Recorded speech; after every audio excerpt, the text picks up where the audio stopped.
वर्धमानाय दौत कलिदात्मने सानुगानां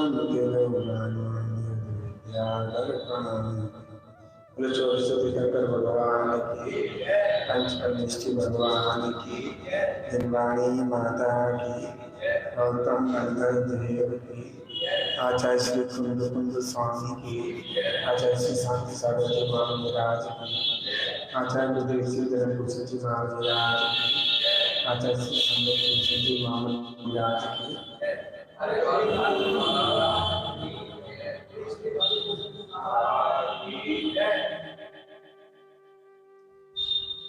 वैराग्य भावना चल रही है और हम सभी पवित्र वैराग्य भावनाओं का चिंतन करते हैं। प्रकरण कुछ इस तरीके का था कि वंजनागी चक्रवर्ती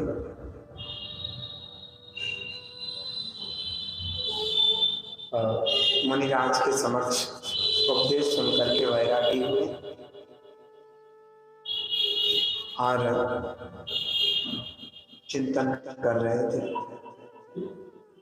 और चिंतन में ये भी करते हैं, अपने मन को समझाते हैं।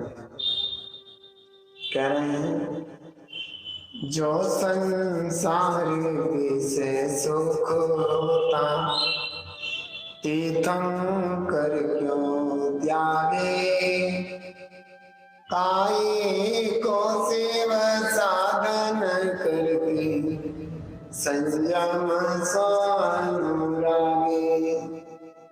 देय अपावन अथर के रावण, यामे सार न कोई, सागर के जल सोच कीरी, तो भी शुद्ध न होई।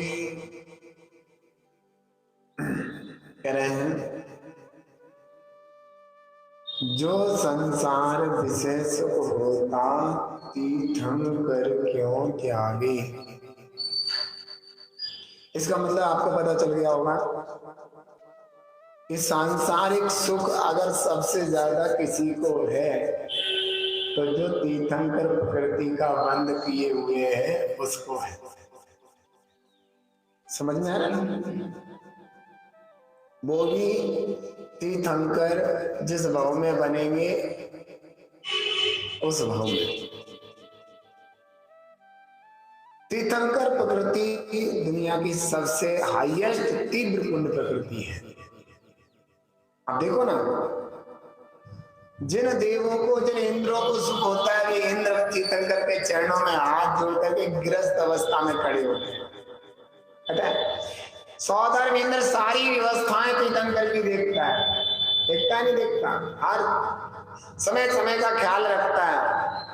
चाहे वो गर्भ कल्याणक की बात हो, चाहे वो जन्म कल्याणक की हो, चाहे तप की हो, चाहे केवल ज्ञान कल्याणक की हो, और चाहे मोक्ष कल्याणक की हो,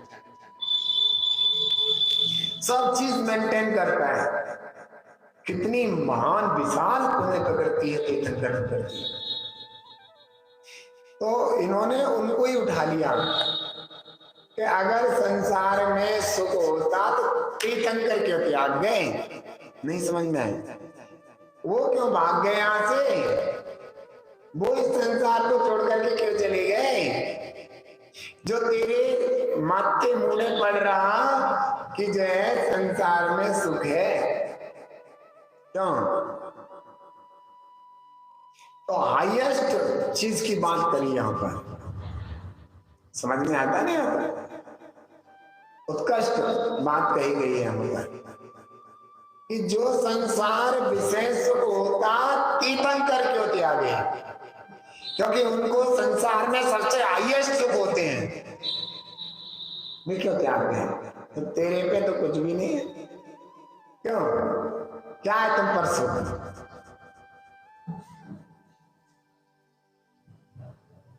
तो कहते काय को शिव साधन करते संयम से अनुराग, क्यों मोक्ष का साधन करते और संयम से अनुराग किया। क्यों किया उन्होंने ऐसा, जो कि तू संसार में सुख की लालसा रखता है, नहीं होएगो, अबे नहीं आगे होएगो, इच्छाएं रखता नहीं सुख की।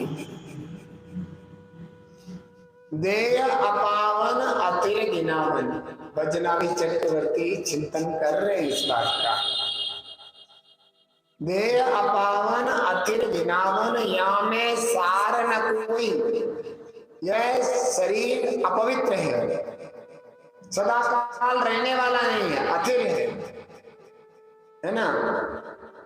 घिनावन घिनावना है, या में सार न कोई।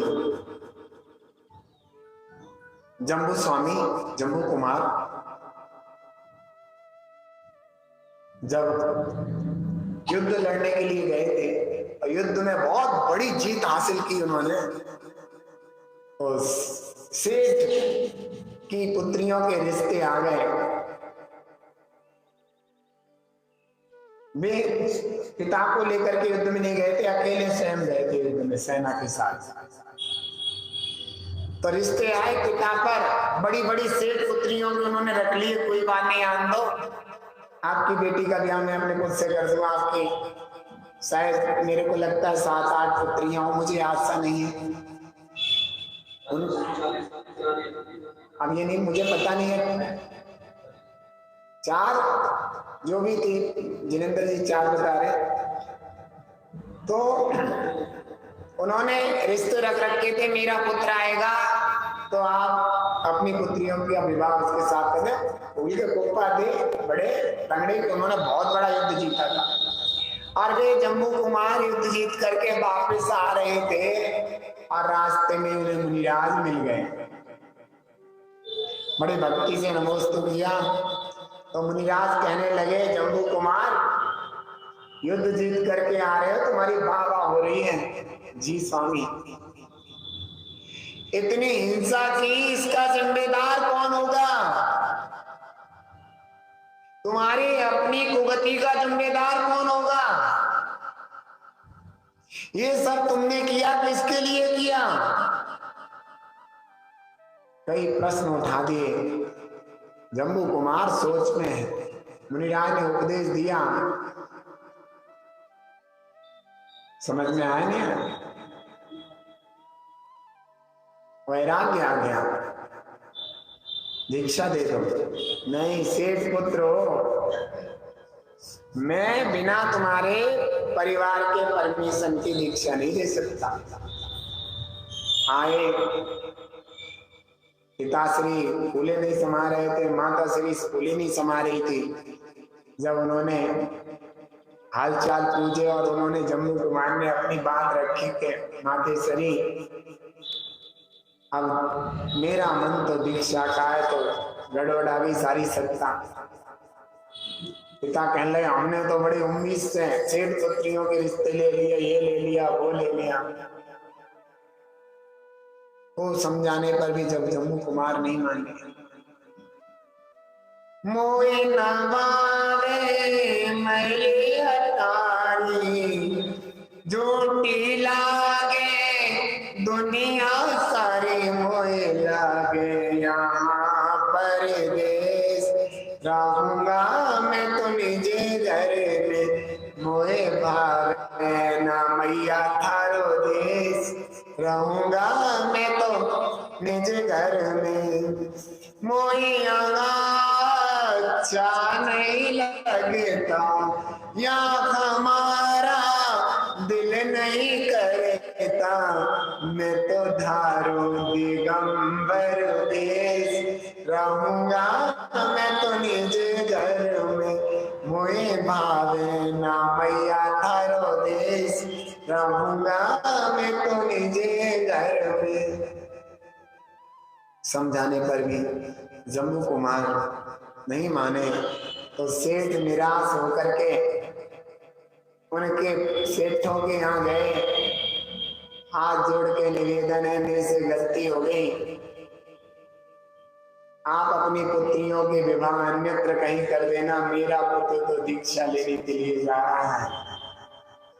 जब सबके कहा तो पुत्रियों से, जब सेठों ने कहा अपनी पुत्रियों से नहीं, आप मेरे को एक दिन मतलब एक रात्रि का समय जम्मू कुमार से मिलने के लिए दे दीजिए, और बाकी अगर वे नहीं मानते तो मुझे कोई दिक्कत नहीं है, लेकिन एक बार जम्मू कुमार से बात जरूर करना चाहिए। सेठ पुत्रियां भी सीलवती थी, उन्होंने अपना मन बना लिया था कि मेरी शादी जम्मू कुमार के साथ होगी तो जम्मू कुमार के ही साथ होगी, अन्यथा कहीं नहीं होगी।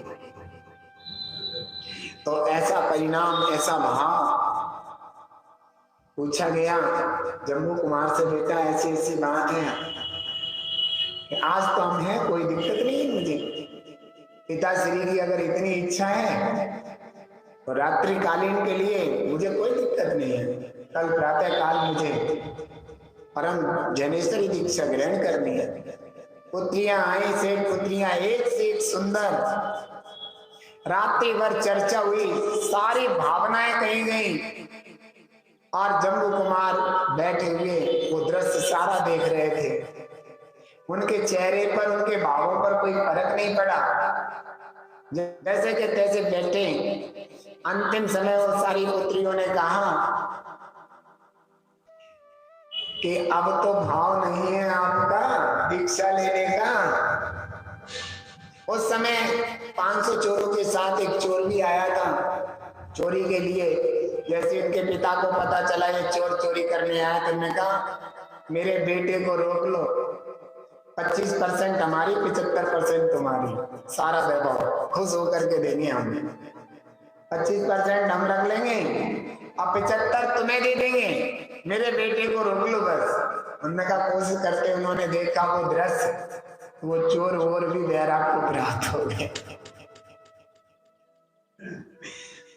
चोर कह रहे क्या दृश्य देख रहा हूं मैं, कितनी धीरता, कितनी वीरता, कितनी गंभीरता, कितनी महानता। तो वो सेठ पुत्रियां और चोर भी चारों तरफ खड़े हुए हैं। तो सेठ पुत्रियां कहते हैं अब तो तुम्हारा मन नहीं है संसार में जाने को, वैरागी को जाने का। क्यों, क्या हुआ कि हमारी सुंदरता, हमारे हाव भाव देख करके। तो वो कहते मेरे को एक आपसे प्रश्न है। सेठ पुत्रियों से कहते क्या, हम जौहरी के पुत्र हैं, हमारे पिता बहुत अच्छे जौहरी हैं, और हर हीरे में वही देखते रहते हैं कि ज्यादा कीमती हीरा कौन सा है, खोटा कौन सा है। तो वैसे कुछ खून के संस्कार रहे हैं हमारे भी, तो वैसे परख हमारी ये है कि आप लोगों में ऐसा क्या होगा जो मेरे पिता का कुछ मुनाफा या फायदा हो जाए। आपके शरीर में अगर हम देखें तो ऐसी कौन सी धातु होगी जो हमारे पिताजी का वैभव में वृद्धि कर दे। तो मैं देख रहा था जो तुम्हारे सप्त कुधातु इस शरीर में भरे पड़े हैं, ये सारी की सारी कुधातु तो हमारा पिताजी का बड़ा नुकसान होगा। भंगी लगाएंगे यहाँ से ठगवाने के लिए तो बहुत पैसा खर्च होगा, और एक भी तुम्हारे अंदर मुझे ऐसी चीज दिखाई नहीं देती तुम्हारी बॉडी के अंदर जिससे हमारा कोई बेनिफिट हो जाए। तो हमने मन बदल रखा है। आपके इस शरीर से मेरे और मेरे पिताजी को कोई बेनिफिट नहीं है। समझ में आ रहा है ना? सांसारिक भोगों की तो बात ही नहीं की। वो ये कहना चाहते मेरे शरीर की सुंदरता देख करके आप प्रभावित हुए, तो ये कह रहे हैं कि ऐसा कुछ है ही नहीं तुम्हारे शरीर में जिससे मेरा बेनिफिट हो। जो नजरिया हमारा देखने का वो कोई बेनिफिट का नहीं। सारी सेठ पुत्रियां बड़ी लज्जित हुई, शर्म के मारे धरती पर बैठ गई और उनसे निवेदन करने लगी क्या अब मैं भी कुछ नहीं कह सकती, आप सच्चे और पक्के वैरागी हो। और मेरी बात और सुनो, आपका जो रास्ता है वही मेरा रास्ता है। हम लोग सब प्रण करके बैठे हैं कि पति तो आपको जीवन में बनाना था। जब आपको परम वैराग्य आया है तो मेरे को भी आप जैसा वैराग्य, मुझे भी कहीं किसी से इंटरेस्ट नहीं है। मैं भी आपके साथ जाऊंगी और वहां आर्य का पद लेकर के अपने आत्मा का कल्याण करेंगे। अब 500 चोर भी, जम्बू कुमार आगे, सेठ पुत्रियां पीछे, उनके पीछे 500 चोर। तो उनके पिताजी पूछते हैं, हाँ भाई क्या हुआ? कुछ भी नहीं। क्यों? हम भी जा रहे हैं। अरे तुम तो चोरी करने के लिए आए थे भैया, तुम तो मेरे साथी थे। हमने आपसे कमेंट किया था कि 75% तुम्हारा नहीं चाहिए, तुम्हें रख लिया। 1% नहीं चाहिए। हम तो जम्बू कुमार के साथ जाकर के मुनि दीक्षा लेकर के अपनी आत्मा का कल्याण करेंगे। वे चोर भी चले गए, मुनिराज बन गए। आप देखो तो सही कैसे संसार की दशा, क्या विचार किया उन्होंने। तो कह रहे हैं, दे अपावन अतिर गिनावन, या में सार न कोई। सागर के जल सो सुच कीजे, तो भी शुद्ध न हुई। इस शरीर की दशा बता रहे हैं। देह अपवित्र है, सदाकाल रहने वाली नहीं है, घिनगौनी है, घिन आती है इसे देखते ही। आप भोजन कर रहे हैं, कितनी सुंदर एक सुंदर लड़की है आपके सामने, जिसका रूप भी सुंदर, कद काठी सुंदर, चेहरे वेहरे सब सुंदर। आप भोजन कर रहे हो, उसके नाक निकल पड़े यहाँ तक। कितना अच्छा लगे भोजन। कौन कौन करेगा भोजन उसे देख के? और वो आंखों से ढीठ आ रही हो, ऐसा करके ऐसा और कर रही हो, आलोगे हैं? तो ये कह रहे हैं कि घिनावन, घिनावनी है दे, यहाँ में सार न कोई। इस जम्बू कुमार ने कर दिया ना फाइनल, सार कुछ था ही नहीं इसमें। और मलबा पिघवाने के लिए पापा को पैसे और देने पड़ते। अगर इस शरीर में कुछ ढूंढना जाता अंदर जाके, सागर के जल सो सुच कीजे। समुद्र, नदी नहीं, तालाब नहीं, बड़े बड़े समुद्र में भी शरीर को धोने की कोशिश करें, इतना सारा पानी लगाएं तो भी शुद्ध न, तो जल सो सुच कीजे तो भी शुद्ध न हुई, फिर भी शुद्ध नहीं हो सकती। और बता रहे हैं, सात कुदात भरी मल, सात कुदात भरी। इस शरीर में 7 प्रकार की कुदात में है।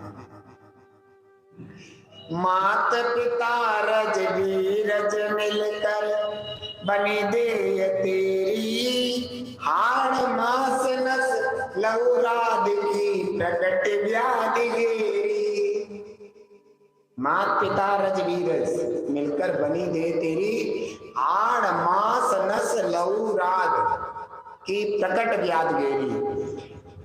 माता पिता के रजवीरज, हाड़ हड्डियां, मांस मांस, नस नसे को जाल फैला हुआ है पूरे शरीर में, लहू खून, राध मवाद, व्हाइट कलर का जो चलता ना पूरी बॉडी में, वो प्रकट व्याध घेरी। तो ऐसी सप्त कुदात भरी मल मूरत, मल की मूर्ति, चरम लपेटी सोवे। कुत्ते की लैट्रिन को बड़ी सुंदर डब्बे में पैक करके और ऊपर से बढ़िया पन्नी, 1000 रुपया की पन्नी चढ़ाए के बाद पैकिंग करके ऊपर से सेंट कर या जो भी है खुशबूदार पदार्थ छिड़क के दिया जाए, कितना अच्छा है। बोलो भाई, कान गिरे हो जाओ। ऐसा देह का स्वरूप है। ये चमड़ी ऊपर से चल रही है। ये चमड़ी, जब तुम्हारा चेहरा है ना, एक बार गैस के आगे झुलस जा, देखना पसंद है कि बच्चे भी रात को चुड़ैल चुड़ैल समझ के डरेंगे, चुड़ैल आ गई, चुड़ैल, भूत आ गया, भूत। ऐसे शरीर का ये चमड़ी चढ़ी सुंदर सी लगे ना, तो इस पे रीझते हो, इसमें पैदा होते हो, अपने अकल्याण को करते हो। इस सुनिए क्या लिखा है, अंतर देखत यास सम जग में अवर अपावन को है। अंदर इसके देखें तो इस संसार में इससे अपवित्र वस्तु कौन सी है? बताओ कौन सी? बताओ, है कोई अपवित्र वस्तु ऐसी? नहीं है। अच्छा एक बात बताओ, रास्ते में कुत्ता गंदगी कर जाता है, ठीक है, तो रास्ते में से हम कुत्ते की गंदगी में से निकल जाते हैं, कोई मनुष्य वहां गंदगी कर जा तो वो ज्यादा बुरी लगती है, कुत्ते की ज्यादा बुरी लगती है? प्रश्न का उत्तर दो। मनुष्य की ज्यादा बुरी लगती है। शोर मच जाए गली में खर्च होगा, समझ में आ रहा नहीं आ रहा? किसकी गंदगी ज्यादा अपवित्र लगती है? गिलानी किसमें ज्यादा आती है? मनुष्य की गंदगी। तो ये समझ, कुत्ते की गंदगी फिर भी ठीक है, घर के बाहर पड़ी रहेगी, बुरी नहीं लगती। किसी मनुष्य की गंदगी घर में बाहर पड़ी हो तो तुम सहन कर लोगे, और शोर मच जाएगा, आखिर यहाँ कर कौन गया है गंदगी? तो दिखा रहे हैं कि अंतर देखत या सम जग में अवर अपावन कौन है, दूसरा कौन अपवित्र है? तन को क्या देखते हो, निज में उतर गए देखो ना, शाश्वत सुख मैं कहता है जो उसमें आकर देखो ना। आत्मा के ध्यान से शाश्वत सुख की प्राप्ति होती, उसमें आओ। तन को क्या देखते हो, अंदर उतर के देखो ना। तो कहते हैं नवमल द्वार सवे निश बासर, निश माने रात्रि और बासर माने दिन।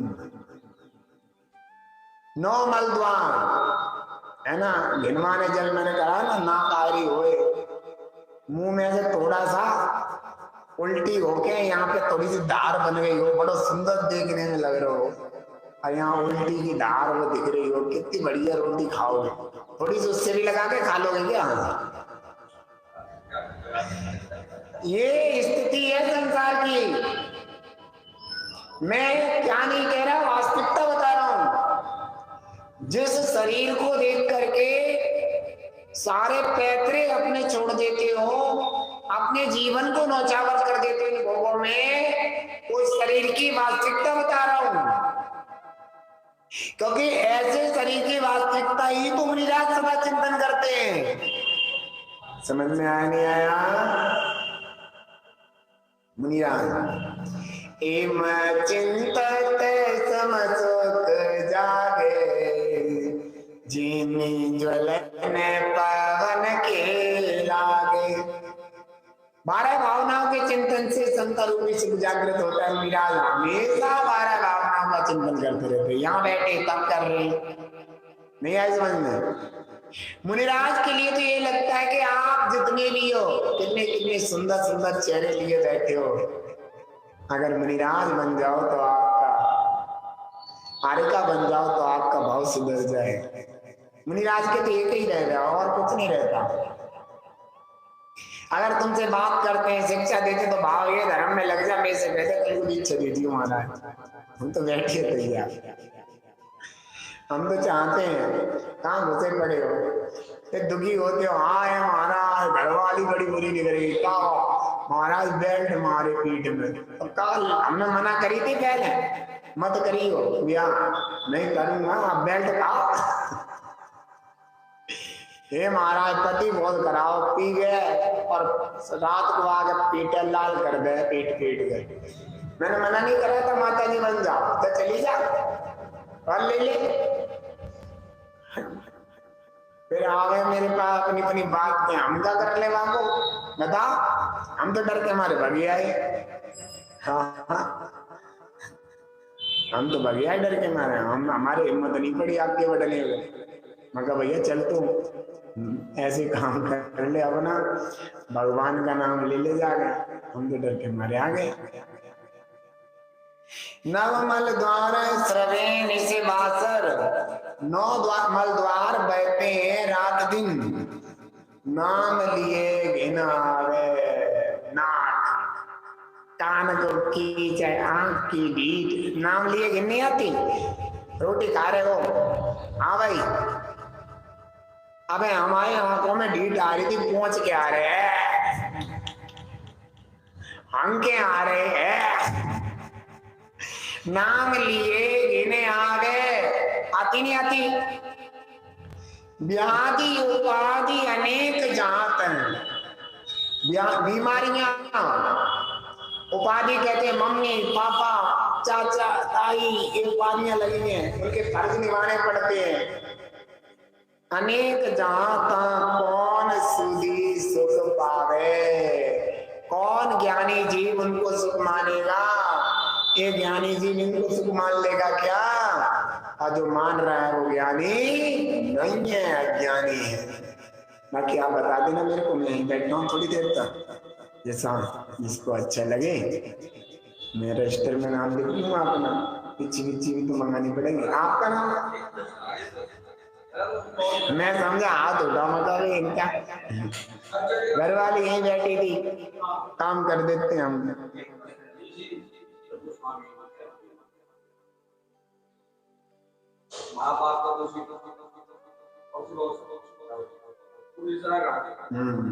बहुत बढ़िया बात है। मैं आपसे एक प्रश्न करता हूं कि यह हॉल अगर रुई से भरना चाहें तो कितना टाइम लगेगा रुई से भरने का ये हॉल? फिर भी सुबह से शाम लग जाएगी। और एक माचिस की तीली में खाली करने में कितना देर लगेगा? 5-7 मिनट हो जाएगा। यही ताकत हमारे आत्मा के अंदर है। 70 कोड़ा कौड़ी के किए हुए बंद भी क्षण मात्र अंतर्मुद में नष्ट करने की ताकत मेरे आत्मा में है। सब करने की ये क्वालिटीज है। उन्होंने इतने सारे कर्म के झंझटों को अंतर्मुद में आत्मा का ध्यान करके नष्ट कर दिया। ये अनोखी ताकत है। वही तो मैं कहता हूं आपसे, तुम्हारे आत्मा में तो वो ताकत है जो किसी में हो नहीं सकती। आप अपनी ताकत को जगाओ और सिर्फ भगवान बन जाओ। समझ में आया? सारे दुनिया के पाप, अनंत पाप को अंतर्मुद में नष्ट करने की ताकत है आत्मा के अंदर। जैसे रुई से, जैसे तीली से रुई जल जाती है, भरने में टाइम लगता है लेकिन जलने में टाइम नहीं लगता। ऐसी महाशक्ति है तुम्हारे अंदर विराजमान। तकड़ तो करो। ए जिनवाणी भारती तो जपो दे बहन, जो तेरी शरणा गए सो पावे सच्चैन वाणी के ज्ञान ते सुझे लोका लोक सोवानी मस्तक नमो सुधा दे। बोलो दास संगम माता की।